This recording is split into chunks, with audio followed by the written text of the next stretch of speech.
qu'on retrouve tout le temps. Il va y avoir deux mondes, et les deux mondes vont en fait faire action-réaction, comme les deux pôles plus électriques. Là j'écris l'art est individuel, mais la musique est une communauté comme le foot. Seulement la communauté du foot fabrique du chauvinisme et de la violence, là où la communauté de la musique fabrique du transnational et du pacifisme. Donc ça c'est aussi important, c'est qu'il y a un état d'esprit où à cet âge-là, enfin à l'adolescence, mais c'est valable après aussi, il y a deux conceptions du monde qui vont diverger. On peut les dépasser, mais on peut aussi ne pas les dépasser. Et si on ne les dépasse pas, on voit très vite que le foot va privilégier la guerre, le conflit, le combat, le chauvinisme et la violence. Alors que la musique va viser toujours une vision pacifique, même pacifiste, et transnationale, internationale. Donc un adolescent, il va faire une radicalisation. Il ne pourra pas dépasser la contradiction. À partir du moment où ça va l'intéresser à la musique avec cette idée d'internationaliser, il va tout de suite éliminer le foot. Donc voilà. Alors, n'hésite pas à intervenir. Non, je suis d'accord. Alors, le propos est inverse. Attends. L'affiche. Pourquoi les gens n'aiment pas le foot, tel que les changements biologiques à la puberté poussent davantage le jeune à préférer la musique au foot, telle qu'une fatigue plus grande. Ouais, alors ça c'est quelque chose aussi que j'ai remarqué. Donc ça c'est des trucs que j'ai remarqué, mon expérience, mais aussi en voyant les jeunes personnes autour de moi. À un moment de la puberté, on a une poussée de croissance et aussi on a une fatigue. On commence à en avoir marre de l'école au moment où on s'intéresse aux filles ou tout ça, et on doit faire tout ça en même temps et on fatigue assez vite. Et la musique, ça va très très bien. Tu poses ton cul, tu as ta guitare, et c'est très reposant. Le foot, il faut se lever, aller au match sous la pluie et tout, ça peut poser des problèmes. Donc c'est ça les questions biologiques. Il y a aussi les questions psychosociales évidemment fortes. Le fait que la musique c'est aussi un moyen de rencontrer les filles pour les garçons. Le foot, tu t'enfermes toujours entre garçons. Les filles vont pas aller voir leur mec sur la stade de foot, ça marche pas. Par contre, ils vont... Si, quand même. J'y crois pas trop, Yvon. On peut en discuter si tu veux. Quand tu fais de la musique, tu es sûr au concert que les nanas vont venir. Alors que quand tu fais un match de foot... Oui, non mais c'est moins... oui, je moins pense que tu... Oui, voilà. Moi, tu sais, je l'ai cherché là, parce qu'apparemment, toi, tu as déjà eu cette expérience, et moi, je l'ai jamais eu. C'est-à-dire que même quand je faisais des stages, il y avait des filles et des garçons. Les filles n'allaient voir les garçons que quand c'était déjà fait. C'est-à-dire que les filles avaient déjà leur mec. Donc, ils allaient voir leur mec jouer. Mais pas avant. C'est-à-dire, avant, elles ne sont pas poussées à aller voir. C'est vrai. Oui, c'est vrai.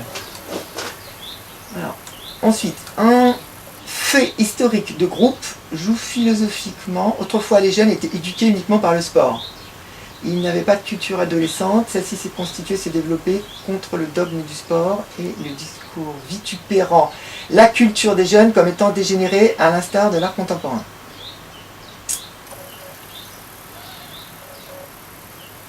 Alors ça c'est assez amusant là, les mecs, les jeunes. Tu sais que, je répète la phrase, parce que j'ai parlé pas très bien. Autrefois les jeunes étaient éduqués uniquement par le sport. En fait, pendant des siècles, pas des siècles, parce qu'avant on n'était pas éduqués du tout, les enfants jouaient et allaient travailler tout de suite. Mais pour le début du XXe siècle en tout cas, c'était le sport était vraiment formateur, éducateur et éducatif pour les jeunes. Et j'ai vu un éboueur sur Vélizy il y a 2 mois, 3 mois, enfin il y a quelques mois, et je lui ai parlé de culture à Vélizy. Et lui il m'a répondu, c'est un Algérien, il m'a dit la culture c'est pas bon du tout pour les jeunes, ça les pervertit. Ce qu'il leur faut pour les jeunes c'est du sport. Et c'est intéressant parce que c'est un discours qui a existé en France, qui existait autrefois. C'était que pour les jeunes, le plus sain, c'était le sport. C'était repris par les fascistes, les nazis et tout ça. La culture, on s'en méfie. Et tu sais que quand est arrivé après la Deuxième Guerre mondiale, l'explosion de la culture jeune, tous les États occidentaux, y compris, ont pris plein de mesures pour empêcher ça. Il y avait une loi, quand je faisais du droit, ça s'appelait la loi de 49, je crois, qui était une loi destinée à protéger les publications pour la jeunesse. Et la loi interdisait toutes les publications destinées à la jeunesse qui montraient sous un jour favorable la couardise, le mâle, enfin des trucs. La fainéantise. La fainéantise, etc. L'oisiveté. L'aquardiste, tu crois. Tu vois. Et c'était très très sérieux. À cause de ça, Popeye n'était pas en France, interdit. Hein. Popeye, interdit. La culture américaine, les Strange, je sais pas si tu vois les Strange, ce que c'était. Interdit en France. C'était toutes les BD américaines, genre Captain Flamme.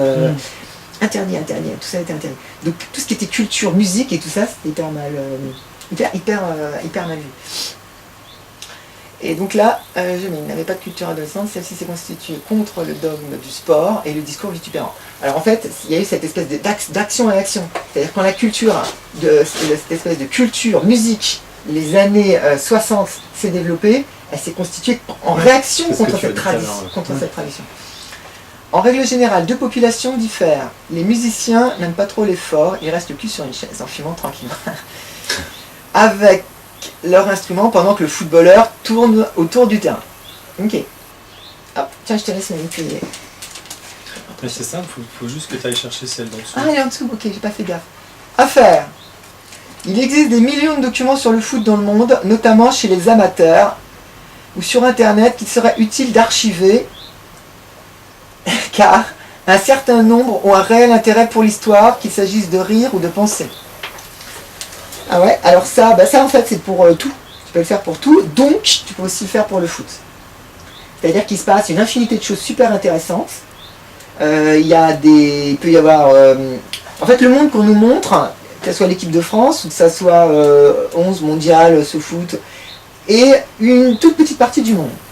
C'est celle que tout le monde voit. Mais tu as toujours un autre monde, complètement occulté, et qui est en fait très intéressant, qu'on ne voit pas.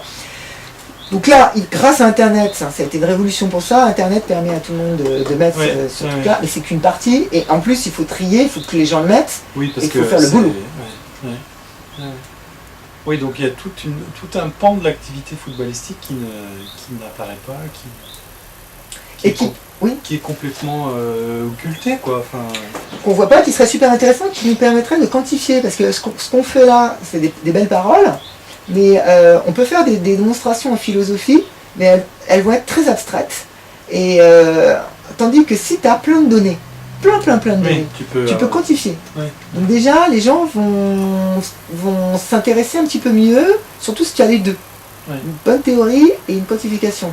Or là, si tu pouvais faire une espèce de gigantesque aspirateur mondial, quoi qu'on fasse ou quoi qu'on dise, on pourrait avoir accès. Et puis, imagine si on arrivait à fabriquer des moteurs de recherche super bien, on pourrait aller rechercher exactement ce qu'on veut qui est pertinent.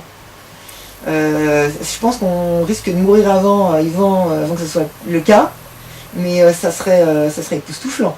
Je pourrais balancer n'importe quelle idée, on balancerait l'idée et tout de suite... T'aurais tes vidéos, on aurait tout, très rapidement, on pourrait avoir des chiffres. Et des images aussi, parce que derrière tout ça, il y a des images.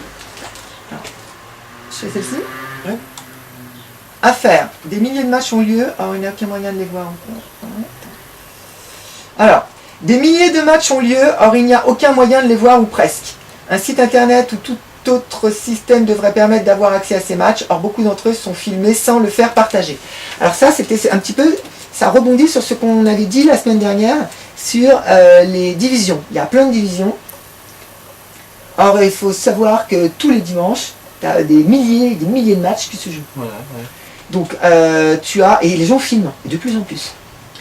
Alors, pas assez, mais je peux t'assurer que dès que tu montes en division, plus tu montes vers les pros, plus tu risques de filmer. Mais plus on doit en voir, peut-être sur Google par exemple. Alors moi j'ai regardé, j'aimerais bien qu'elle les trouver. Et c'est ce que j'ai mis. Oui, YouTube, t'en trouves des... Tu dois avoir des sites où des sites sur les sites des clubs en fait. Les clubs en eux-mêmes, un club de promotion d'honneur, peut-être il y a un site web où ils ont filmé une caméra amateur ou je sais pas moi, tu vois. Ouais, je pense. Théoriquement, ça doit être fait parce que je vois des gens qui filment. Et mais alors la centralisation, elle est zéro et quand tu tapes match, tu peut-être sur le site de la Fédération française, c'est FFF. Hein. Ouais. Tu vois, tu notes, moi je vais aller regarder. Alors, saisir les matchs. Alors, c'est intéressant à plus d'un titre. Pour moi, c'est d'autant plus intéressant que ce qui m'intéresse...